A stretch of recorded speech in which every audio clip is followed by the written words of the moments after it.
नमस्कार दोस्तों, जयपुर टेक्नोविजन में आप सबका हार्दिक स्वागत है। मैं प्रेम सिंह फिर से आपका स्वागत करता हूं। दोस्तों, कल अपन ने स्टोन के बारे में पढ़ा था।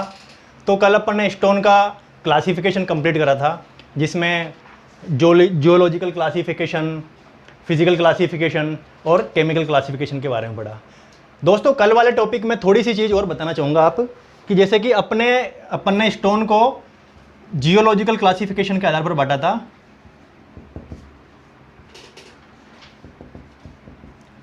तो इसमें क्या थी, एक तो आपकी इग्नियस रॉक्स थी, सेडिमेंट्री और मेटामॉर्फिक रॉक थी। तो फ्रेंड्स, जो आपकी इग्नियस रॉक होती है इसको अपन प्राइमरी रॉक्स भी बोलते हैं।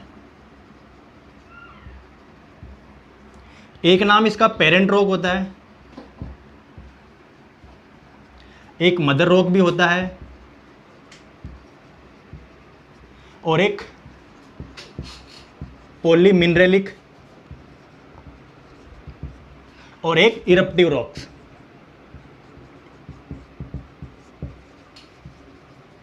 तो ये कुछ नाम होते हैं, तो काफ़ी बार क्या पूछ लेते हैं। जैसे कि पॉलीमिनरेलिक मतलब कि इससे जो रॉक्स बनी हुई होती है उसमें एक से ज़्यादा मिनरल्स होते हैं। इरप्टिव यानी कि आपका जो भी इरप्शन हो रहा है तो उससे ये बन रही है। और पेरेंट क्या होता है, पेरेंट यानी कि मूल, यानी कि जो मूल में तो यही चट्टानें बन रही है, फिर बाद में कन्वर्ट होकर सेडिमेंट्री बन रही है या फिर आपकी मेटामॉर्फिक बन रही है। सेडिमेंट्री को बोलते हैं सेकेंडरी रॉक्स या एक्वेस रॉक्स, और मेटामॉर्फिक को बोलते हैं टर्शरी रॉक्स। ठीक है दोस्तों, अब आगे आज अपन डिस्कस करते हैं टेक्सचर ऑफ स्टोन या फिर स्ट्रक्चर ऑफ स्टोन। तो मैं इसको रफ कर लेता हूं थोड़ा।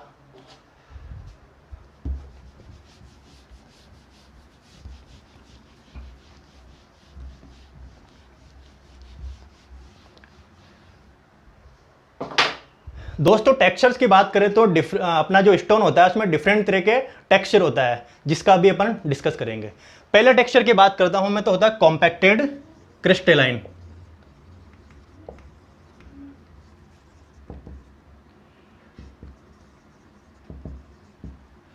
तो इसमें क्या होता है फ्रेंड्स, जो ग्रेन साइज होता है ना, ग्रेन या पार्टिकल जो साइज होता है वो फाइन होता है, और जो ये ग्रेन्स जो होते हैं ये किसी मटेरियल से आपस में बाउंड होते हैं। और अगर मैं एग्जांपल की बात करूं आपका, तो मार्बल या क्वार्ट्ज, तो इसको मैं लिख सकता हूं fine grain particles and bind to each other. ठीक है, इसका डिस्कस मैंने बता दिया। और एग्जांपल की बात करूं मैं आपका, तो मार्बल हो गया, क्वार्ट्जाइट हो गया। ठीक है, दूसरे मैं टेक्सचर की बात करता हूं तो वो होगा आपका कॉन्ग्लोमेरेट। कॉन्ग्लोमेरेट, तो इसमें क्या होता है फ्रेंड्स, जो ग्रेन साइज होता है वो राउंड होता है और डिफरेंट साइज के होते हैं, और ये भी क्या होता है आपस में किसी बाइंडिंग मटेरियल से जुड़े हुए रहते हैं। अगर मैं कॉन्ग्लोमेरेट की बात करूं तो आपने रिवर में देखे होंगे, यानी कि जो फ्लोइंग वाटर होता है, तो रिवर में जो पेबल्स होते हैं यानी कि जो राउंड राउंड शेप के, तो वो कॉन्ग्लोमेरेट होते हैं। तो अगर मैं इसको लिखना चाहूंगा तो क्या हो जाएगा,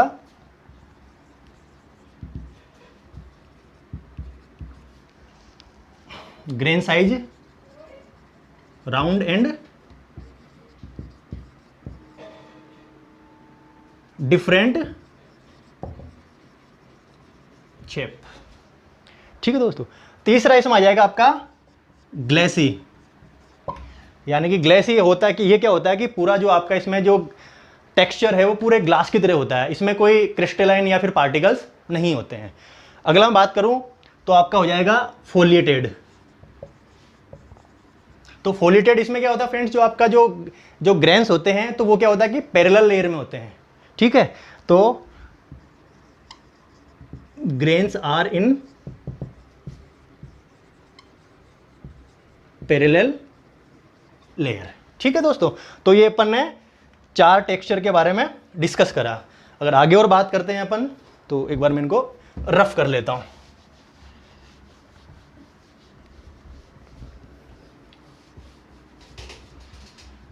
अगले टेक्सचर की बात करें तो अपन आता है पोरस क्रिस्टलाइन। तो इसमें क्या होता है, जो आपका ग्रेन्स होता है वो इरेगुलर होता है,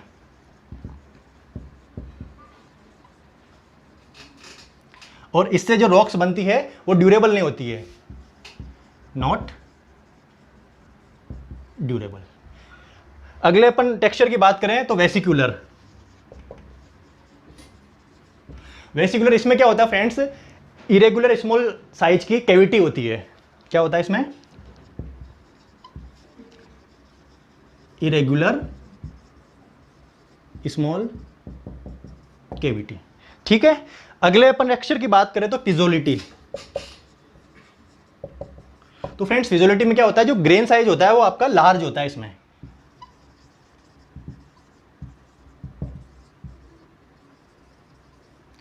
ठीक है दोस्तों, तो ये आपके जो टेक्सचर ऑफ स्टोन है ये कंप्लीट हुआ।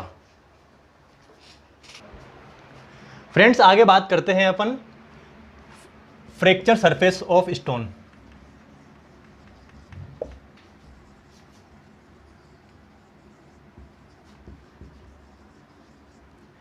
यानी कि जब अपन पत्थर को क्वेरी करके माइन से लेके आते हैं, तो जब उसको ब्रोकन कर रहे हैं तो उसकी जो सरफेस बन रही है, या जो फ्रैक्चर या ब्रोकन सरफेस जो बन रही है वो कैसी बन रही है, तो ये अपने लिए बहुत इंपॉर्टेंट होती है। क्योंकि अगर कोई भी स्टोन होता है उसको अगर अपन मैसनरी या फिर कोई भी यूज में लेते हैं, तो उसकी जो सरफेस होती है ना वो आपकी टफ होनी चाहिए और रफ होनी चाहिए, स्मूथ नहीं होनी चाहिए। क्योंकि अगर आपकी जो सरफेस है वो स्मूथ होगी तो क्या होगा कि आप कहीं पे भी उसको यूज में लेंगे ना तो उससे क्या बाइंडिंग नहीं बन पाती है।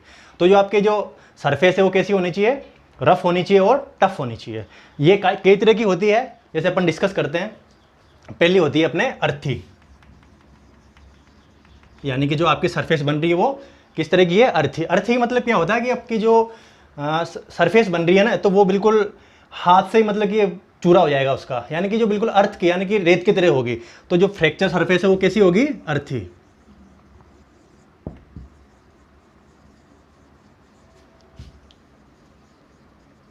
अगर एग्जाम्पल की बात करते हैं तो जैसे चौक को क्या होता है, चौक को अपन अगर हाथ से भी मतलब कि उसको रब करे तो क्या होता है, वो पाउडर फॉर्म हो जाती है। तो इसका एग्जाम्पल क्या हो जाएगा आपका, चौक। ठीक है, अगली जो सरफेस होती है वो होती है इवन। इसमें क्या होता है कि जो आपकी जो सरफेस होती है ना वो क्रिस्टलाइन टेक्सचर की होती है, और इसमें जो आपका फ्रैक्चर सरफेस होता है ना वो लेस या मोर प्लेन में हो सकता है। तो एक तो क्या हो जाएगा, crystalline texture.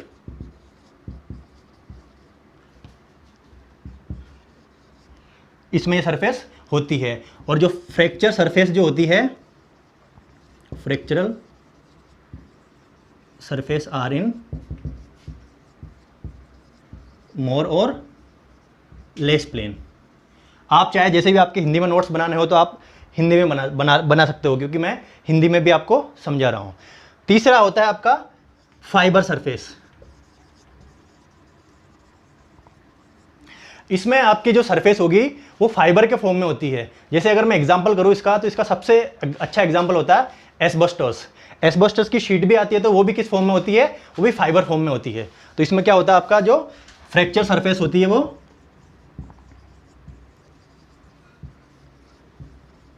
Are in fibre form. और एग्जाम्पल की बात करूं मैं तो एस्बेस्टोस। ठीक है दोस्तों, इसके बाद आती है आपकी हैकली सरफेस। हैकली सरफेस में क्या होता है कि जो सरफेस होती है वो आपकी रफ होती है और शार्प होती है। तो रफ और शार्प की वजह से इजीली ब्रोकन हो जाती है। तो सरफेस कैसी है आपकी, रफ एंड शार्प ब्रोकन। ठीक है, ये आपकी कुछ सरफेस हो गई, और बाकी की अपन आगे डिस्कस करते हैं। मैं इसको रफ कर देता हूं।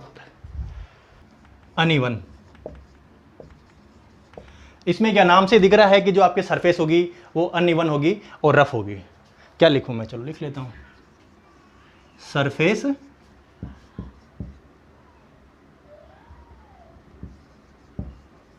Uneven and rough. और लास्ट में सरफेस की बात करता हूं तो कॉन्कोइडल। इसमें क्या होता है कि आपकी जो फ्रैक्चर सरफेस होती है ना वो कॉन्सेंट्रिक रिंग के रूप में होती है, और जो होता है वो क्रिस्टलाइन कॉम्पैक्ट ग्रेन्स के रूप में ये होता है। तो फ्रैक्चर सरफेस वो होती है, वो क्या होती है आपकी फ्रैक्चरल सरफेस कॉन्सेंट्रिक रिंग के फॉर्म में होती है। और अगर एग्जाम्पल की बात करते हैं तो क्वार्ट्ज एंड फ्लिंट इसका एग्जाम्पल है। तो दोस्तों अपन ने ये जो भी स्टोन का जो फ्रैक्चर सरफेस होती है तो उसके बारे में अपन ने ये डिस्कस करा है। तो दोस्तों अभी तक अपन ने स्टोन के क्लासिफिकेशन, टेक्सचर, उसके ग्रेन साइज, उसके फ्रैक्चर सरफेस, इनके बारे में डिस्कस करा है। आगे अपन बात करते हैं कि आपने क्लासिफाइड तो कर दिया स्टोन को, लेकिन स्टोन आ कैसे रहा है, अपन प्राप्त कैसे कर रहे हैं, यानी कि quarrying of stone. Quarrying of stone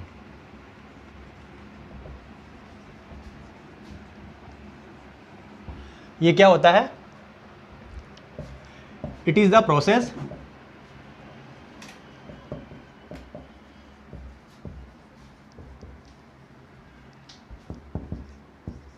in which stone extracting from the natural rocks, यानी कि आपकी जो नेचुरल रॉक्स है उसमें से स्टोन निकालने को क्या बोलते हैं अपन? Quarrying of stone. Friends, stone अपन निकालते हैं रॉक से, तो इसको निकालने के कई सारे तरीके होते हैं। जैसे कि एक होता है आपका हैंड टूल, इसके बारे में भी डिटेल से डिस्कस करेंगे अपन। एक हो जाएगा आपका channelling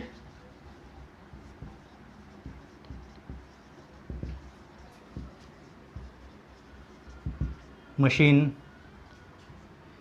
bye heating by blasting.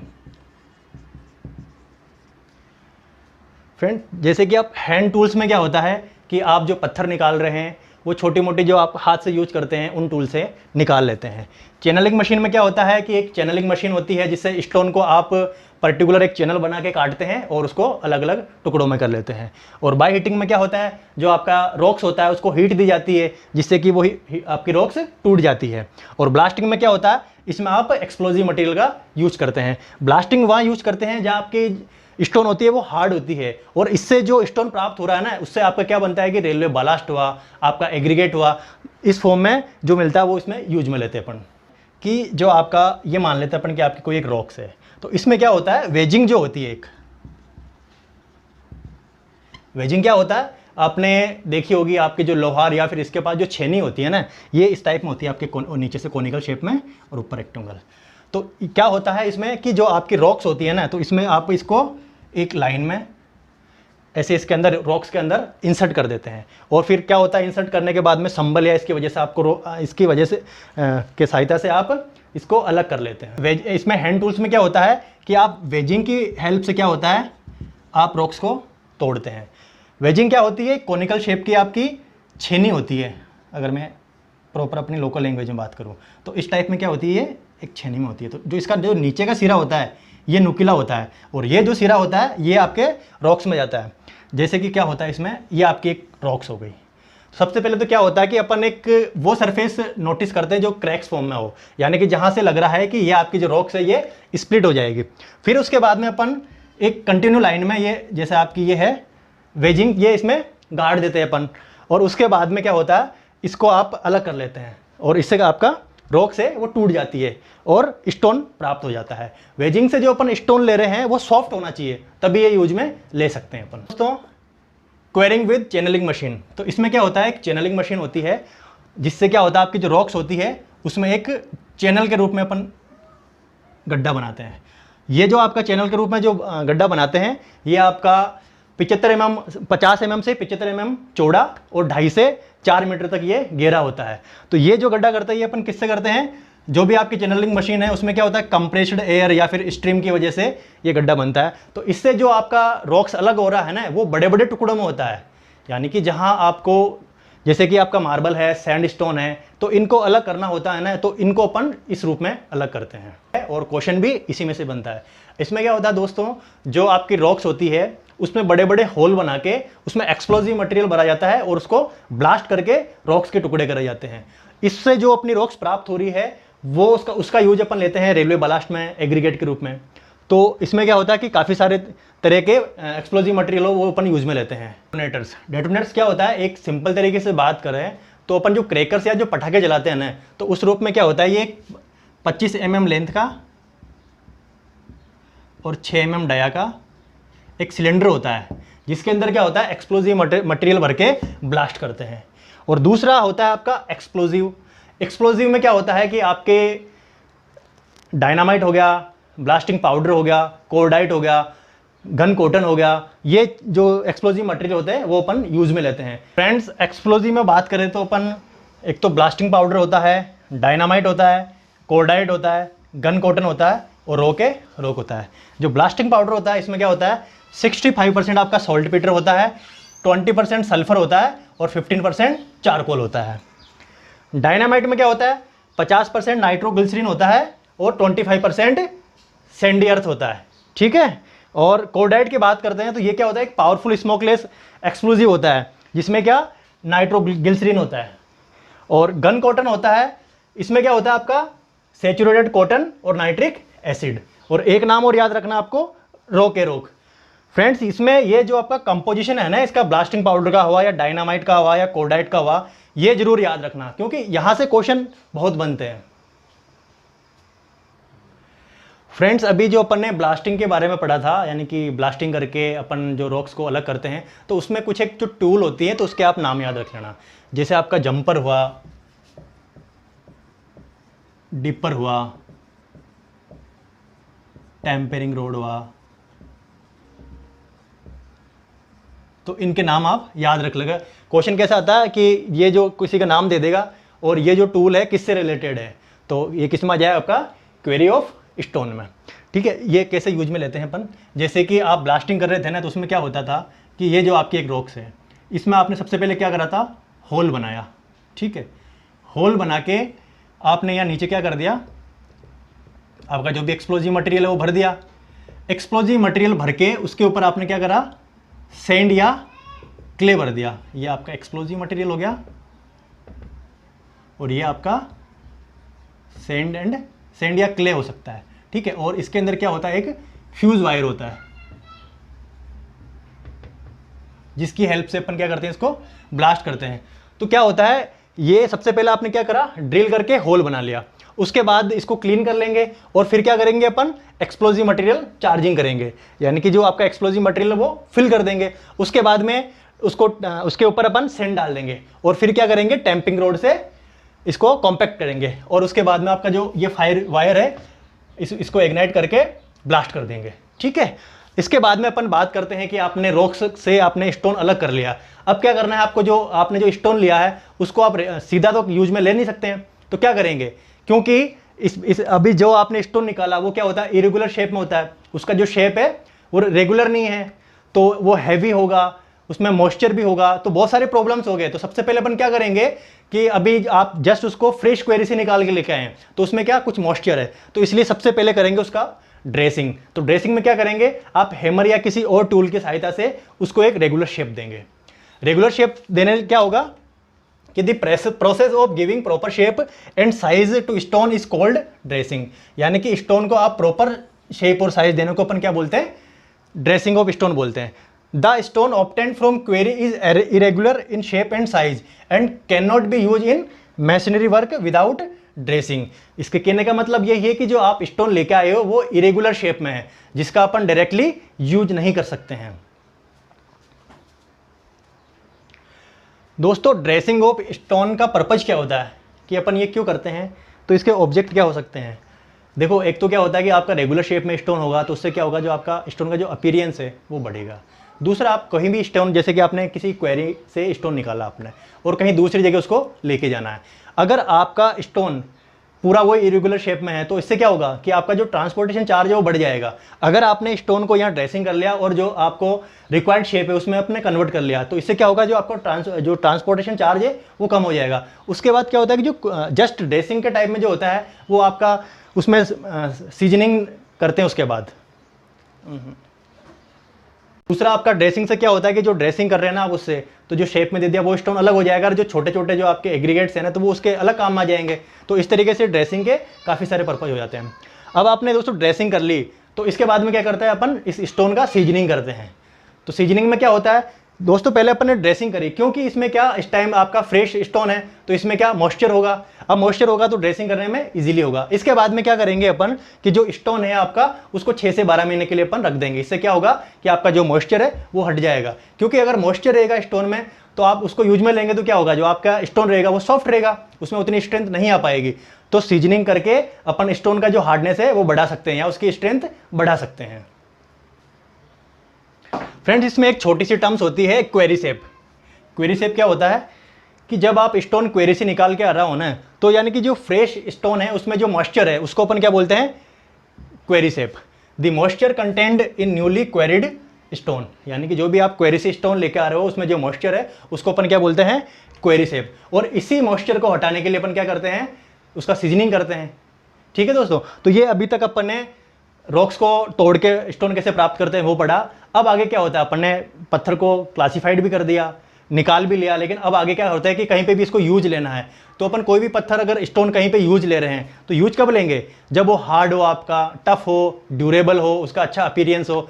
तो इस सब के लिए क्या करते हैं अपन, कुछ टेस्ट करते हैं, और ये टेस्ट परफॉर्म करने के बाद ही अपन ये स्टोन यूज में लेते हैं। तो अब आगे अपन इसके टेस्ट के बारे में डिस्कस करेंगे।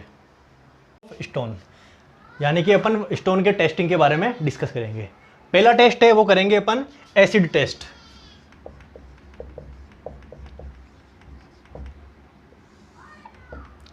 एसिड टेस्ट करने के लिए अपन क्या करेंगे फ्रेंड्स, कोई एक स्टोन का सैंपल लेंगे जिसका वेट होगा 0.5 न्यूटन टू 1 न्यूटन, और इसको क्या करेंगे अपन HCl एसिड में 7 दिन के लिए रख देंगे। ठीक है, वेट कर लिया अपन ने और 7 दिन के लिए HCl एसिड में इसको रख दिया अपन ने, कोई ये है इसमें लिया और इसमें रख दिया।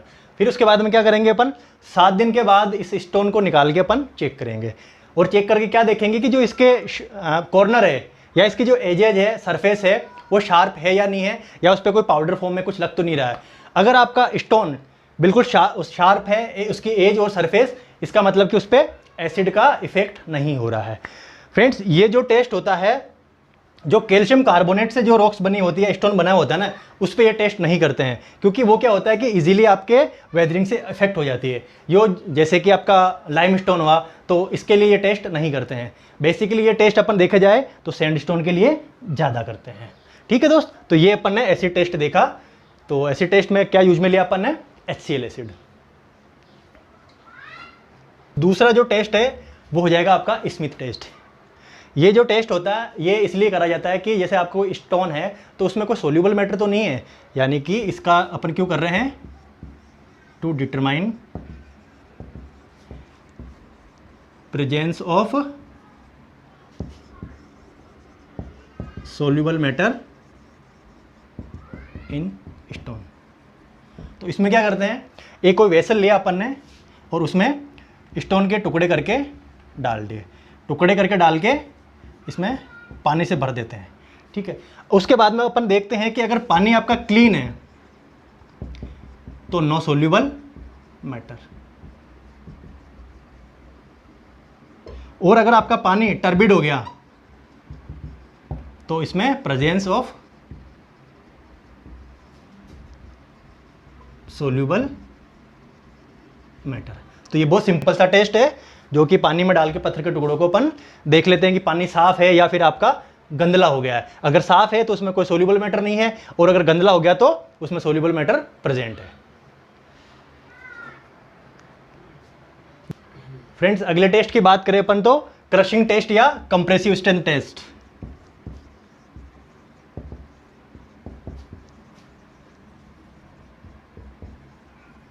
ये टेस्ट क्यों करते हैं अपन, कोई भी स्टोन होता है उसकी कंप्रेसिव स्ट्रेंथ फाइंड आउट करने के लिए, टू डिटरमाइन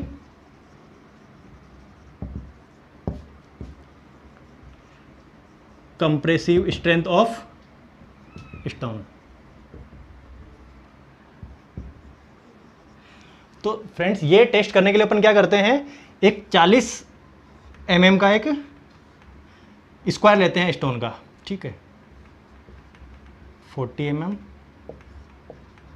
और 40 mm। फिर इसको क्या करते हैं अपन ने, ये जो एक जो स्टोन का सैंपल ले लिया और इसको अपन 7 दिन तक क्या करेंगे, अपन पानी में डुबो कर रखेंगे और फिर पानी से निकाल के इसको 3 दिन तक अपन क्या करेंगे, सुखाएंगे।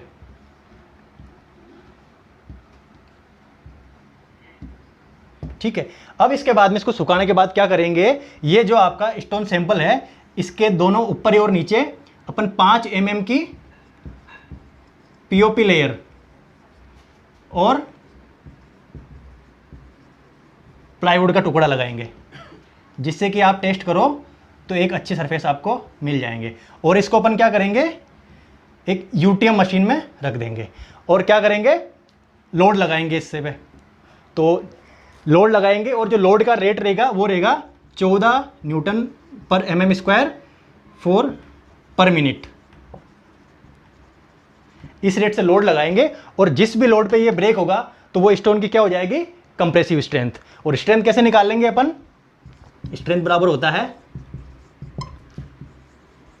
Load upon area, P upon A.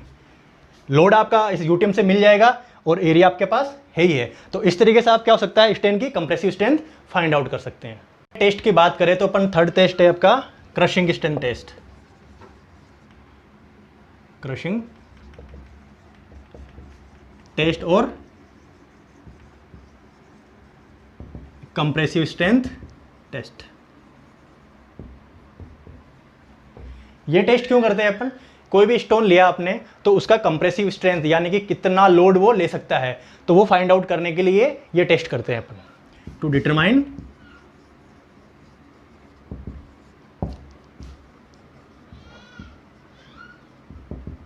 Compressive strength of stone. तो इसके लिए अपन क्या करते हैं, 40 mm का स्क्वायर साइज का अपन एक स्टोन सैंपल लेते हैं। कितना, 40 mm।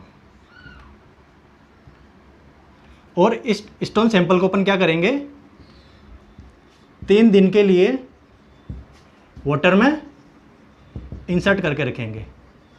ठीक है। 3 दिन तक इसको पानी में इंसर्ट करने के बाद क्या करेंगे, वापस अपन इनको पानी से बाहर निकालेंगे और इसको अच्छी तरह से अपन सुखा लेंगे। अब जब ये स्टोन आपका अच्छी तरह से सूख जाए उसके बाद में क्या करेंगे, ये जो आपका सैंपल है इसके ऊपर और नीचे 5 mm की पीओपी कोटिंग और प्लाईवुड का टुकड़ा रख देंगे, जिससे कि आप जब टेस्टिंग करो तो ये जो आपका स्टोन है यूटीएम मशीन में अच्छे से लग जाए। उसके बाद में क्या करेंगे, ये आपने पूरा अरेंज कर दिया किसमें, यूटीएम मशीन में, और फिर इसमें अपन लोड लगाएंगे। लोड ग्रेजुअली इंक्रीज करेंगे और लोडिंग रेट क्या रखेंगे अपन, 14 न्यूटन पर mm स्क्वायर पर मिनट। इस रेट से अपन लोड लगाएंगे और जहां आकर ये लोड आपका इसको स्टोन को ब्रेक कर देता है वही क्या होगा, इस स्टोन की कंप्रेसिव स्ट्रेंथ होगा। और ये कैसे निकालेंगे अपन कंप्रेसिव स्ट्रेंथ अपन निकाल लेंगे लोड जहां पे ये आपका ब्रेक हो रहा है और डिवाइड बाय एरिया। तो इससे आपका क्या निकाल लेंगे, स्ट्रेंथ, और जो भी आएगा आपका वो क्या हो जाएगा, स्टोन का कंप्रेसिव स्ट्रेंथ। तो इस तरीके से अपन ने क्या करा, कंप्रेसिव स्ट्रेंथ निकाला। तो फ्रेंड्स आज अपन ने स्टोन की जो फ्रैक्चर सरफेस है उसके बारे में, उसके टेक्सचर के बारे में, अपन स्टोन कैसे क्वेरी करके लेकर आए हैं उसके बारे में डिस्कस करा था और कुछ एक टेस्टों के बारे में पढ़ा अपन ने। अब जो नेक्स्ट है अपन अगले लेक्चर में करेंगे और कुछ एक थोड़ा और एक टॉपिक रह गया इसमें आपका नेचुरल बेड ऑफ स्टोन, तो ये भी अपन अगले लेक्चर में डिस्कस करेंगे।